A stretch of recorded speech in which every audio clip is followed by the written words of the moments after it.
Hi, everybody. So there was this little blurb in the newsletter that went out to you that I would be talking about qualities of the heart and mind that develop in a natural unfolding towards awakening.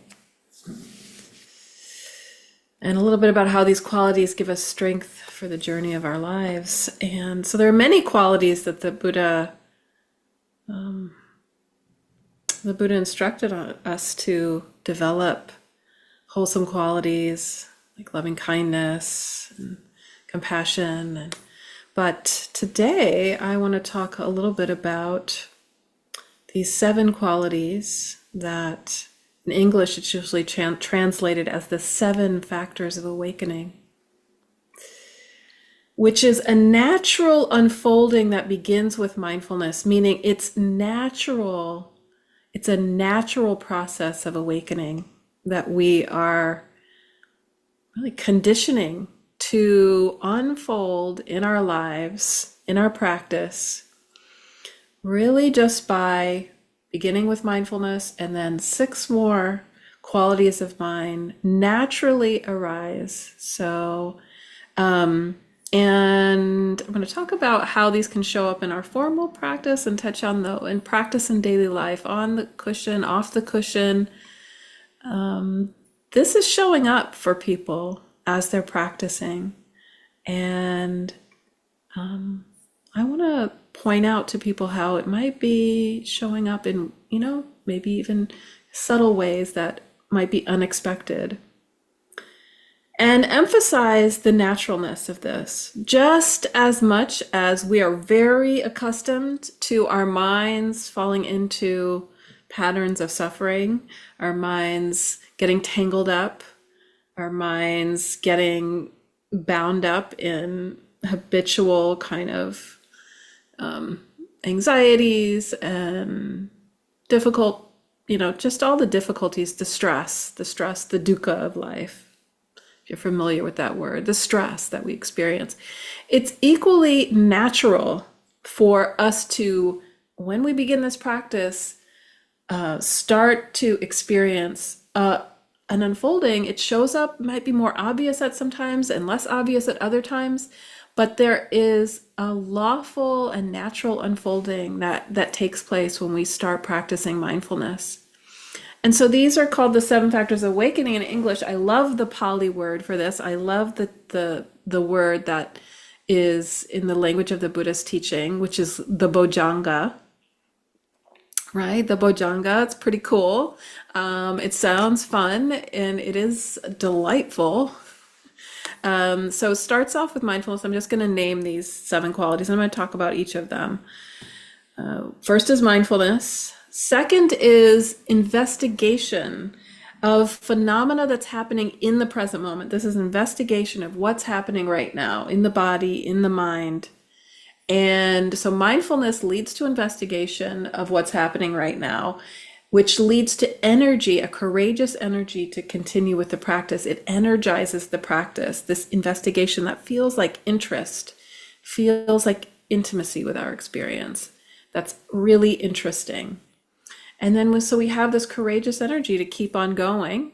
That's the 3rd factor. And then we experience a delight or a joy in the practice because there's this enwrapped attention we have. We start to feel really just that it begins to feel at times less effortful. We just are enjoying the letting go into the interest and the mindfulness in the practice. So that's sometimes translated as rapture or joy. And that's the 4th factor. The 5th is tranquility, calm. And then we have concentration. Tranquility and calm leads to concentration, which leads to equanimity. I'll talk about each of these a bit more.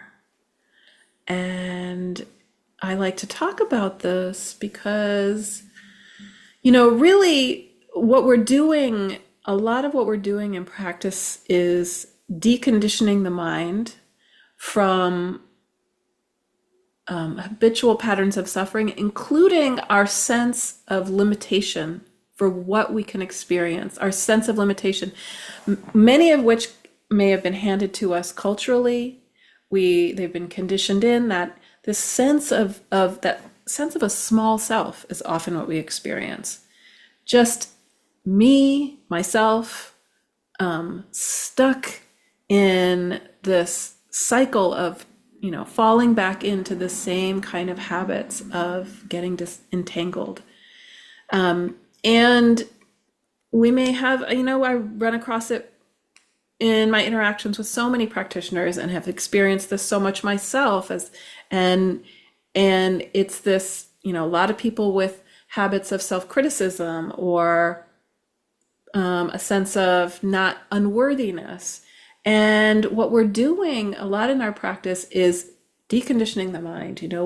We're cultivating loving kindness, we're cultivating all these other factors, but we're also experiencing a deconditioning of the mind through this unfolding of the 7 factors of awakening. We're beginning with the mindfulness where we're letting go of the habit of rejecting our experience, which means often it's a rejection of ourselves. It's a rejection of what's happening right now. It's a rejection of me, and the experience that's happening in the present moment. So we're letting go of that habit, but in a larger way too, we need to open to the possibility of really shaking ourselves free of having a really new and true understanding of what our experience is to be a human being, of cutting through the delusion, the mistakes that we habitually make about how to be happy, about why we suffer, and also cutting through this sense of this small self and the sense of self, and ultimately. So we actually have to get over time in this practice, and I really want to encourage people to do it. We have to embark on a practice that involves a deep and really often much deeper than we would have imagined in the beginning, a deep process of self-acceptance and of accepting our experience. We need to return again and again, because there's often this just the basic notion that we often have that this experience isn't enough, that it's something we can't be mindful of, so we reject it. This anxiety, this restlessness, this pain in the body, this breath, we just we're tuning out on that. We're tuning out on the experience, all of it that we just tune out on. And so instead of doing that, we're opening to it, dropping in moments, seeds of awareness, more and more and more. But we also have to have this deep sense of acceptance of it, which requires us to break out of those habits. And sometimes I feel like the instruction that we should just accept, we accept what's happening right now as a part of mindfulness, accept this present moment sensation of the breath or the body, accept this emotion, that it's not quite enough, because people are so attuned, so used to a sense of rejection, so used to rejecting the experience, that often I feel like we really actually need to invite in love for whatever's happening right now. Not just acceptance, but love. Can we love it up? And so if there it is again, that shame, can we actually love that experience so that we can accept and connect with that? Or there it is, that itching. Oh my gosh, so much wanting it to go away. Can I just love this physical sensation right now so I can have that approach of just being aware and allowing it to be just as it is? So there's a whole process we have to do where we're shifting our relationship to experience, but we're also opening to this possibility of awakening, that our minds, our hearts can change, and they can really break free in a way. The Buddha said this is a natural unfolding of these 7 factors of awakening in particular. So we have to get not just, sometimes I think, a little bit audacious. Our trust that right here and right now, all we need to wake up is in this body, in this mind. That's pretty revolutionary for most people that I encounter. That, It's not to be that it's possible at all, and then that it's right here. That all we have to do is continue to develop these qualities of mind, particularly mindfulness, and it's all here within this fathom-long body and this mind that the Buddha said, luminous is this mind. It's just visited by visitors that are he called defilements. And they're just visiting though, because luminous is this mind. And so we have to get a bit audacious. One of my teachers at one point, teacher of Candle as well, and I'm sure you've heard of her. She comes to Cloud Mountain often. Kamala Masters, at one point gave me this instruction to take this resolve, and part of it was to say, oh, by the speaking of this truth, may peaceful victory be mine. And that's when I was like, peaceful victory, mine. It was just, like, what? And it made me realize that I needed to shake free of layers of doubt that were there, doubt about this capacity of this being to wake up. And so in speaking about the 7 factors of awakening, I'm speaking about you, the capacity of your mind, completely accessible, natural unfolding. It's just a natural process, just as much as our falling into the hindrances of, aversion or wanting a pleasant experience or restlessness. Those are all natural processes that we come to see through, and we use them as a vehicle awakening. But this unfolding of some factors of awakening is just as natural as that. And it can really start to bring us relief. And really start to open us up to a whole different way of living in the world, where the heart is more free, where we can weather the joys and the sorrows and even those really hard things that we see happening in the world. We can have the strength of mind. And there's so much cruelty we have to see happening around us. And so we need really strong minds that can touch into gladness, that can have access to that, so that we can have the strength, we can have refuges within ourselves to carry us through. And this is, the 7 factors of awakening is representative of the kinds of qualities of heart and mind that we can access in this practice to strengthen us and carry us through. I like how Ajahn Nisabo speaks about the way we start to access those kinds of refuges, the kind of joy, the qualities of mind that we can develop. He said, we so often measure our life as we go through it on an XY axis of gain and loss.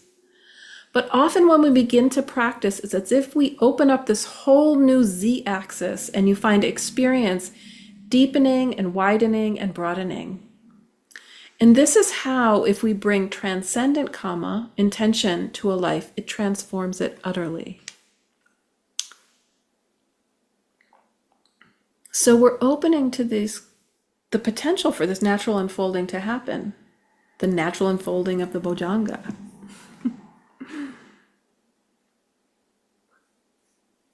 So I'm going to talk about these qualities, these factors, the 7 factors of awakening, and just know that they lead to each other. Mindfulness, the first one, it supports and it conditions and it balances all the others. And when we are mindful, mindfulness classically has the characteristic of non-superficiality. So a non-superficial knowing, sensing, feeling of what's happening in the present moment. So it's intimate with the experience. If it's mindfulness of the body, it's really feeling that sensation. It's mindfulness of the breath, it's really feeling what's happening in that moment of the breath. If it's mindfulness of thinking, it's actually allowing that thinking to be there and noticing, oh, what does that process feel like right now? So it's the actual felt sense. It's the tingling, or it's the pressure, or it's the burning. It's the hearing. It's really sensing how that sound is arising and passing and staying there with it. It has a sense of intimacy. There's a directing and sustaining, maintaining the attention over experience. And that leads naturally into the second factor, which is this investigation of phenomena that's happening right now. And that is just this sensing what it feels like. We might notice, is it pleasant or is it unpleasant? We're starting to get interest. When this investigation shows up, it shows up as interest. And interested in noticing, what does it feel like? What's happening when mindfulness arises again after it's wandered off? Can I be there for that moment to really just notice, okay, what's happening there? And then what's the most obvious experience? It could be itching. What does itching actually feel like? Is it vibration? What's actually happening with itching? What's unpleasantness? And how does the mind react to that? Or what does anger actually feel like? Like what's going on there? Why is there a suffering in that moment? And what does it feel like? And so it's connected really just to what's happening in this moment. That's the important thing about this second factor of investigation. And the interest that comes brings a whole lot of energy, courageous energy, actually. This word that's translated as energy actually has the same root as hero. It's the Pali word is virya, V-I-R-I-Y-A. So that V-I-R, that's the same kind of root as the English word hero. So it's this kind of heroic or courageous energy that we suddenly start to have enough energy to be like, oh yeah, I can be with this experience and meet it even if it's unpleasant. Just really having a sense of compelling energy for the practice. I like how Joseph Goldstein describes this. We start to feel this willingness to have the valor of truly being present, the valor of truly being present, that courageous energy for the practice. And I see this so much with people, both in daily life. I see Dharma students and on retreat. I see people talking to me about how they just feel so compelled to practice. They're wanting to talk because they want to have a sense of like, how might I improve my practice? How can I practice a little bit longer formally? How can I come up with creative ways to practice in between, not formally? How can I bring more continuity of mindfulness? And just a whole lot of interest, and then that is bringing a ton of energy to the practice. At a certain point, we realize we can't stop this momentum. Once we get here to this energy, I'm sorry, you're kind of stuck with it. You're not going to actually be. That's why people come back to, offerings like this, or go on retreat, or, check out some other offerings. We wouldn't do this if there wasn't something really quite compelling. And so this is naturally showing up for you all. And then sometimes we can feel the next factor, which is this joy or delight in the practice. Because, it shows up anytime, a little bit of this is showing up anytime you feel that relief of letting go into mindfulness. There's a kind of delight that happens in the mind. So this is energy then leads to what's often translated as rapture. And the Pali word for this is piti. But anytime you feel like, mindfulness, I can feel the relief of letting go of that resistance. I can feel that wash over me. Okay. I was resisting noticing this burning, in my hip. But can I just notice what that actually feels like? Okay, burning feels like this. And just the letting go and, there's a relief of not pushing it away. A little taste there of that delight that we have, especially when we can stay with it for just a little bit. And it happens too with pleasant experience as we just drift into, because this is a natural process, into the simple joy of mindfulness ongoing. Oh, I notice, and all of this, these start to come together. Oh, I notice that, planning keeps happening in the mind, and we stop rejecting that, but we're actually noticing, oh, there's planning again. Oh, and then we start to feel, oh, underneath that, maybe there's an emotion there. Start to get curious, interested, energy arises, and there's actual delight in starting to see, oh, underneath that, sometimes there's worry. Okay, and can I feel what that worry feels like in the body? And just, even though worry is something we normally not want to notice at all, we'd be pushing it away, we're actually there for it. And we can start to feel the relief of that.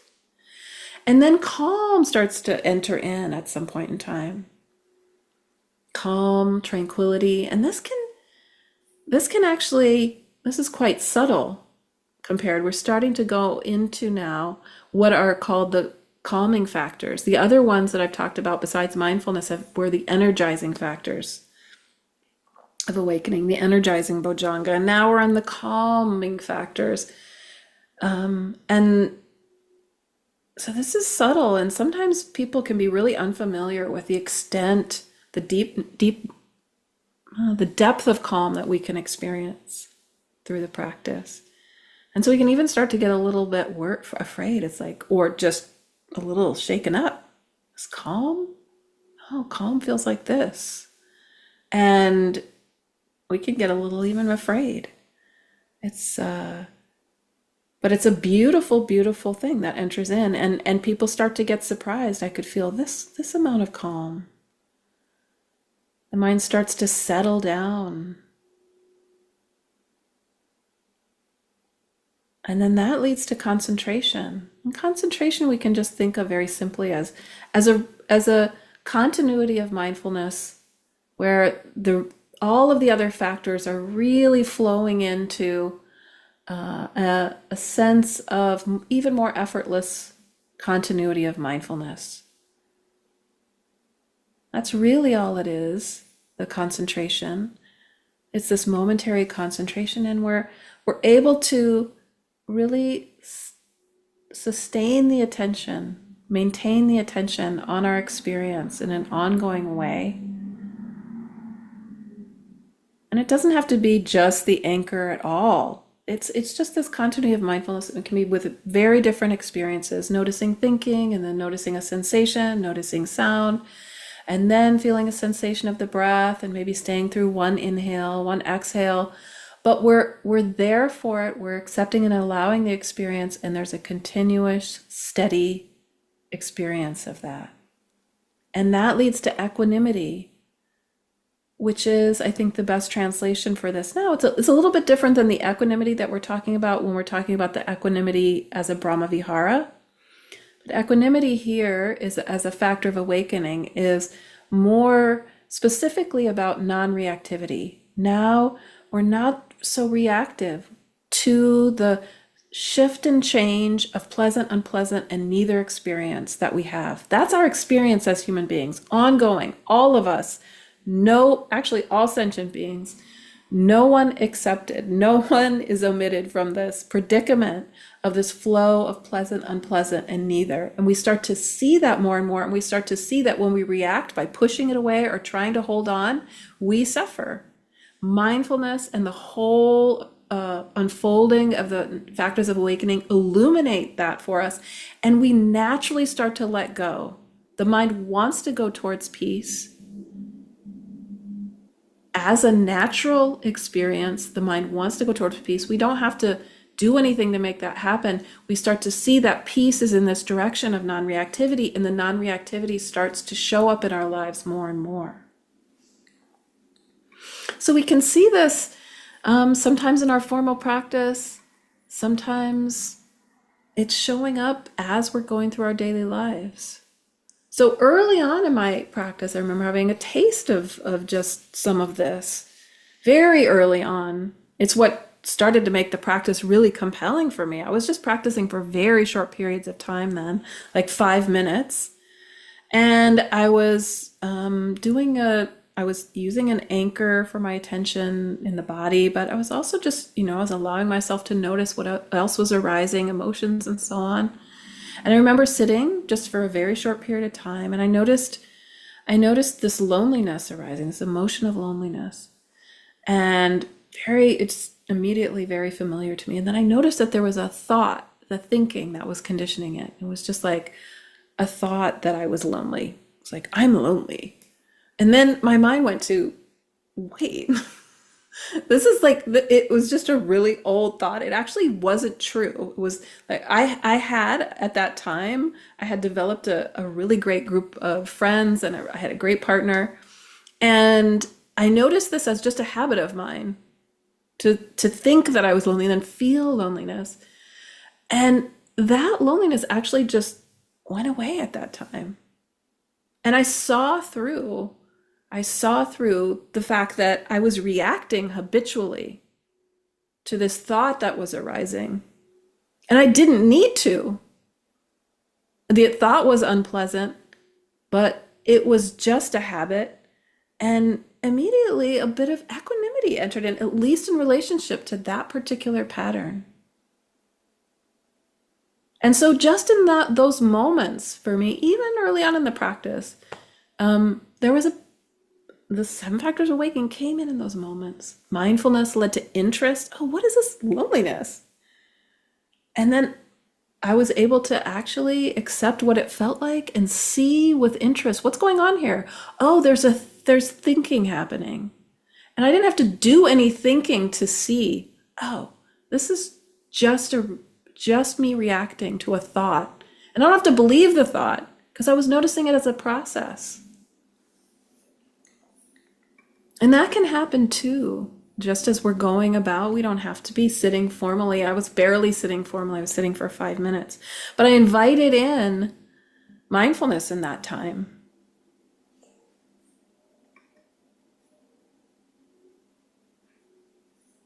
So this equanimity is really powerful. So is calm. When people start to feel calm, it really starts to give them a lot of space. It really starts to give them a lot of relief. Mindfulness leading naturally to more calm and clarity in one's life. All of this, the lack of calm, the tension, the stress we carry in our body, and the reactivity we carry in our body saps our energy for that which nourishes our life and that which helps us to meet the difficult conditions, whether there are difficult conditions of our personal life or they're the difficult conditions that are happening in the world. Equanimity gives us great strength, and so does calm. And I want to just offer a quote here from a great civil rights leader, his name, the Reverend Howard Thurman. He really was he was very central to the civil rights movement. And he was also very, very deep spiritual. He was Christian, obviously, very, very deep spiritual practitioner. And he used this word equilibrium in this quote. That's another word that can be used for equanimity. Equanimity is just again a translation of a Pali word, upekkha. And equanimity could, it represents this equilibrium, this non-reactivity, this composure or poise in the midst of all of our human experience. And he said this about equilibrium, and he was speaking in the 60s using these male words, so I'll just do that. I'll just keep it that way. He said, if a man knows precisely what he can do to you or what epithet he can hurl against you in order to make you lose your temper, your equilibrium, then he can always keep you under subjection. If a man knows precisely what he can do to you or what epithet he can hurl against you in order to make you lose your temper, your equilibrium, then he can always keep you under subjection. And so kind of the reverse of that is if we can keep our equilibrium more, we can have this tool to not be so subject to, subject to all the conditions that that could weigh us down. And many of us have really particular conditions, people who are in marginalized communities, or just the whole array of kind of difficulties and stressors that are coming into our lives. So equilibrium, calm, that clarity that comes from practice, the delight also, are really important refuges that this practice offers us. And just a few other little things I want to offer about the Bojjhanga, the factors of awakening. I think it's very interesting that the Buddha said that of external factors, he said, there is no external factor more supportive to the arising of the 7 factors of awakening than what? Admirable friendship, good friendship. So Sangha, spiritual friendship. It supports us in creating the conditions in our life where these factors of awakening we can access them and they can naturally unfold. So people who encourage us in our Dharma practice, people who encourage us just to live a life that's aligned with our deep intentions for kindness and goodness. That is, he pointed to this as he knows of no other external factor more supportive. So good that you're here. Happy to be with you as spiritual friends. And I'll leave it there in terms of my offering. And I'd love to hear if you want to talk about anything.